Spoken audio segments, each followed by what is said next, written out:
लुटण्यासाठी 15-20 वर्ष लुटारू कोण होते? मुंबई कुणी लुटली?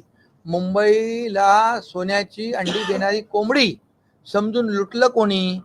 15-20 वर्ष कोण लुटारू होते? आज आम्ही सरकारमध्ये आल्यानंतर सगळे रस्ते खड्डे मुक्त करण्याचा निर्णय आम्ही घेतला. कॉन्क्रीटचे सगळे रस्ते कॉन्क्रीटचे करतोय. आज 73 का 74 हजार कोटीचं बजेट पेश केलं.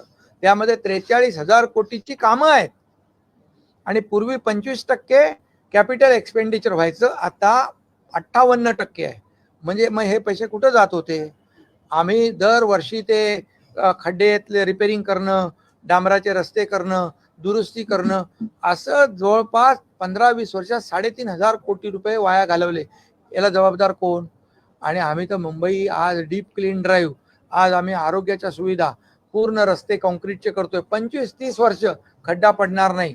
आणि मग ह्या ज्या मुंबईला आम्ही मुंबईमध्ये 300 एकरचं सेंट्रल पार्क करतोय.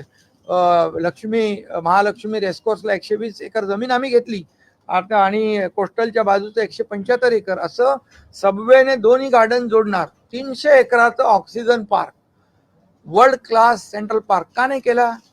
सुरुवात केली, नंतर परत ते भासणात गुंडाळलं का? याच्या मागे काय होतं राजकारण?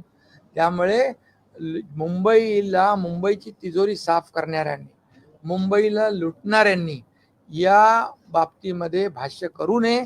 कारण आता जी मुंबईचा विकास होतोय तो आज पाहतोय आपण. 7,000 कोटी रुपयाचा म्हणजे उत्पन्न वाढलंय.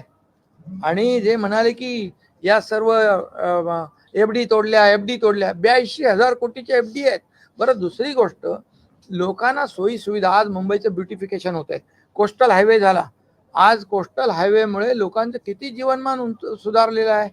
मुंबईचे पैसे, मुंबईकरांचे पैसे मुंबईच्या विकासामध्ये गेले पाहिजे, घातले पाहिजे आणि मुंबईकरांना दिलासा पाहिजे.